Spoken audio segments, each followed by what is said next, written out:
Universal Century, the year 118, was the year of triumphs and defeats. The Thessalonian Empire conquered 95% of the area, enslaving populaces of both planetary and space colonies. This empire was ruled by the dictator Maria Delis, whose cruelty was only surpassed by her military knowledge and power. However, 5 space colonies took it upon themselves to join forces in the resistance against the Empire by pursuing 5 Gundams off of one Clark Axum, sending them to Delos to win the war with guerrilla tactics.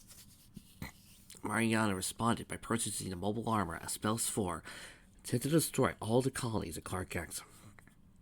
Bell drew them over the Empire's headquarters. When the Aspelus failed, it destroyed not only the headquarters, but also the storage point for the whole economy of the Empire. The Empire is now fallen. We are now entering the Thelosian system, General. Excellent. Slow to 1/2 speed and begin scanning for hostile units and defensive platforms. General Noah smiled and surveyed his bridge crew. Aboard the Earth warship Perseus, he had molded a group of rebellious officers into a worthy fighting force. The crew knew this, and had politically trusted their commanding officer with their lives, thanks to all he had done to keep them together. Gerald led to the victory during the Pluto riots and the terrorist strikes on the Proxima Centauri that had almost claimed all their lives. From one disaster to the next, Gerald Noah had fought them all out of it alive and unscathed. So he gave the order to take the 5th battle group to Thelos itself and see why there was no response from the government that had begun to form in the week following the strikes of the Thelosian Empire. The crew would follow his orders without any doubt or concern. Anything yet? Noah inquired. The tactical officer shook her head. Negative. There is some sort of particle field jamming to the majority of the sensors. Difficult to get accurate readings. See what you can do to clear it, and slow to 1/4 speed. I hate to run to Thelos by accident. Noah commented as he sat back in his chair. Sir! I'm managing to detect something out of the particle field. It's not a lot, but from what I could see, I believe they're using the same power field that the science vessels were able to catalog, the science officer stated. Bradley, is that your way of telling me you're detecting mobile suits? Noah asked. Aye, sir. Bradley replied. Noah stood and crossed his arms over his chest. How many? Unable to get accurate readings due to the particle field. There had to be at least 2 dozen of them, Bradley answered. Keep the weapons running hot, but send a greeting of friendship. Maybe these particles have been giving people trouble too. Noah suggested, hoping for the best. Despite his dedication to Earth and his frequent need to stomp out the enemies of the Earth's spear, always been sad when he had killed other human beings. Call it a weakness, but Noah did this out of duty when he needed to. Despite whatever his personal feelings were, he'd hoped to avoid the fight. They acknowledged our greeting, but they are ordering us to turn around and leave. The exact message reads as follows. People of Earth, although we acknowledge and respect your offer of friendship and explanation of our shared history, it's the opinion of the Council of 7 that Thelos retains its sovereignty as a foreign power will not submit to your requested annex. Please turn your ships around and leave the system, or we'll be forced to open fire. The communications officer read. Noah sighed. They always took the hard way. Engage beam cannons. Array all missile banks. Seems we'll be doing this the hard way. We're repairing our machine as we speak, but chances are it'll last another day before you're ready to launch. Well, hurry up. Can't let the Thelosians have all done. Arm called back to the technician. According to the news reporter on the scene, the battle was fairly even-handed so far, but Earth forces were being driven back slowly. Ever since the transmission by the Earth General, many of the colonies have begun to mobilize for war once again to fight back a new oppressor. The victory over the Thelosians had hardened them, ready them to protect the freedom they had won through blood and hardship. Why does this sound familiar? Swear to God, if at any point we find a noblewoman who meets up with the Earth Princess, and they look alike, and they decide to trade places for a while, I'm leaving. Again, let's turn a Gundam. They have the movies available for $26 on Amazon. Go now, watch! It's also available on Crunchyroll. There's also several sites where it streams. Go watch Turn A Gundam. Don't watch Gundam X.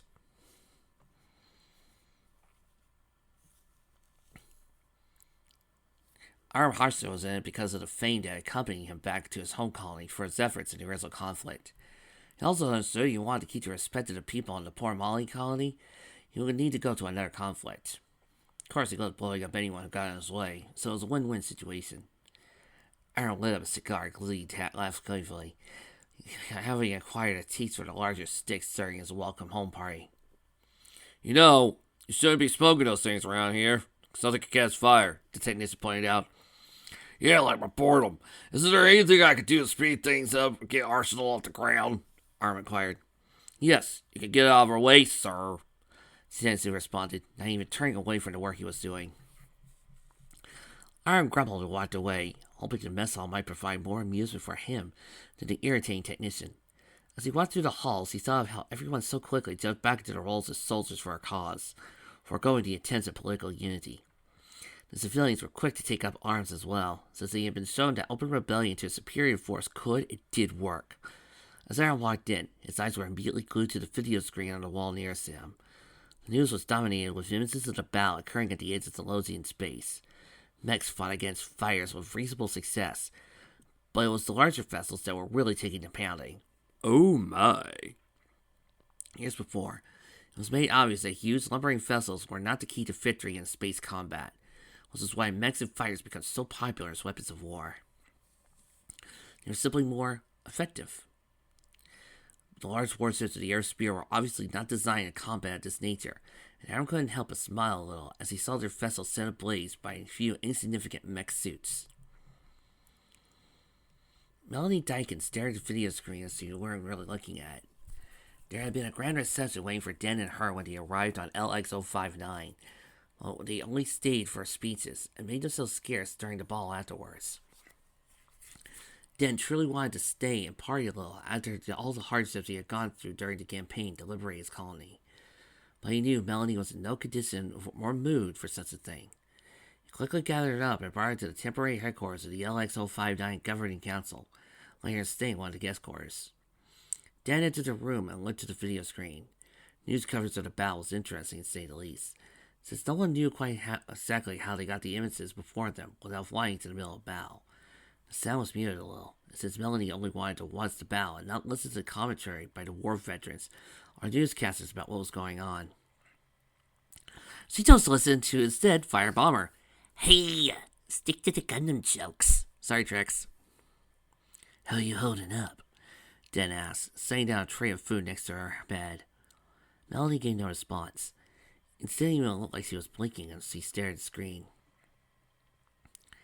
They were asking about you at the party, but I told them you were very tired for the journey and didn't have the strength to see anyone at the moment, Den stated, opening up the curtains some more to let the sunlight pass into the room.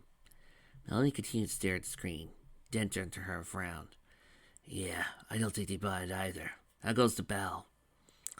32% of the Thelosian forces have been decimated.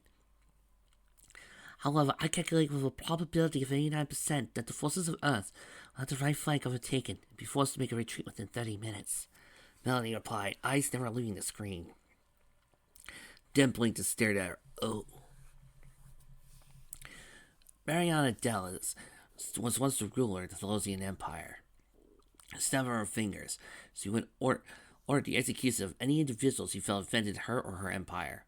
There were even times where a psychotic, conquest-driven mind had been prone to fits of mercy to the peoples he murdered or tormented. However, it was not often an occurrence. Recent events, Mariana's empire crumbled around her after she purchased Mobile Armor Spells 4, a prototype suit designed by Clark Axum. Axum had hoped to use the technology and power of these spells to conquer every planet within the Thelosian Empire himself. But sadly, he found the controls for such an armor were too complex for an individual to handle. So he reconfigured to house 2 people as pilots, and boosted it up to his most expensive item in stock on mobile weapons. Mariana purchased the Spellus, and even used her own dangerously sane mind to fix it, so it was possible to pilot with one person, albeit with some difficulty. When Canola Malsart, her most trusted friend and advisor, revealed herself to be working for the Resistance, Mariana cut her off from control and attempted to combat the Gundam Jubilee Zero. However, the controls proved too much for her to handle alone, and the Spellus was literally ripped apart. Canola, seeking her fallen friend, found a weak and unconscious Mariana in the rightness of the Empress's palace. She took her back to her home colony of ASO2 to help her recover from the injuries sustained in the bow. Mariana woke up in a cold sweat, her bedsheet stained from perspiration. She sat up in the bed, eyes darting everywhere as he tried to recognize the place she was in. Vanilla, ever vigilant, had sat by Mariana's bed, quickly took her by the shoulders. Easy, Your Majesty, easy. You took a nasty concussion from the asbestos bulkhead. Told you those restraints seemed a bit weak. Looks like I was right. Your head had quite an argument with the upper cockpit, Ganella stated, slowly lowering onto her back again. Kun, where am I thought you were a traitor. Mariana spoke, a little dizzy from it suddenly. I was, Your Majesty. However, you have been unconscious for a week. You don't know about the things that have happened. I wasn't in Spanish. I was facing a mobile suit, Mariana murmured, trying to make sense of it all. You lost, I'm afraid. The Gundam managed to destroy most of these spells and let it crash down in the palace and annihilate it, Ganella explained. Mariana's eyes got wide as he attempted to sit up again. But the financial records and physical currency were all stored there. Bank numbers, identification pins, all of it was stored at a palace since it was the safest place to put it. Ganella frowned. It was all destroyed. The ensuing economic turmoil sent the Empire spiraling downwards into collapse. Within a day, most of the colonies overthrew the Empire forces. It wasn't much of a difficulty anyway, since the majority of the Empire forces were withdrawing in an attempt to get back home and help their families. Mariana stared up the unfamiliar ceiling. My Empire. It's dead, isn't it? Ganella nodded. Mariana blinked and clenched her teeth. She closed her eyes, thinking of all the things she had done to try to keep the Empire growing and building. She allowed the funding of scientific advancements, of ways to feed and create better colonies for the people of Thalos. Only the colonies that dare oppose her, but she quickly took care of them with the help of mobile suits of Clark Axum. However, it's all gone now. The servants, the luxury, the power are now lost. What am I? She inquired, slowly opening her eyes. You're on ASO2, my home colony. I'm going to leave you now and get prepped for launching. The doctor will explain to you where I'm going and why, Ganella explained, standing up and walking towards the door. Mariana blinked for a moment as she took the information in. ASO2? Well, that's a colony of pacifists. Ganella stepped to the doorway and closed her eyes. Yeah, I know. She didn't look back as she walked through. Emergency thrusters are down. Engineering crew said they'll need another minute to repair them. The bleeding tactical officer reported. We don't have a minute. Noah screamed back as he stood at the navigation panel. The battle was not going well for Air Forces. General Noah had never before in his years, as commanding officer, seen foes with such veracity and power as the mobile suit pilots.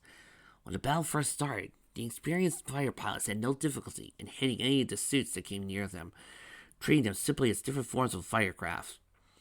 However, as the battle progressed, the mobile suit pilots adapted, changing their tactics as they easily began to find vulnerable areas of the fires and blast away at them with every weapon at their disposal. Every one of the larger battle cruisers had been annihilated except for the Perseus, which only survived thanks to the talents of her commanding officer. A good number of the bridge crew, however, had been killed in battle, which is why the general had taken over piloting duties. Firewing 3 is requesting emergency dock, the ensign at the communication panel informed the general. Signal retreat. Tell Firewings 4 and 6 to cover us while we get everyone away. Swear these lousy bastards have not seen the last of... However, Captain Bright Noah had never got to finish his promise of revenge. 2 Leo-class mobile suits had bypassed the defense fires and got into the main engines of the Perseus and ran their beam sabers into the cooling tanks. After they pulled them out, they ran like hell as the engineer suddenly overheated and exploded, sending a chain reaction of flame to consume the vessel. A few fires were caught in the explosion, but the press suddenly found themselves without a viable way back home. A few more seconds of fighting, the remaining fires signaled their surrender. The Thalosian Republic had won.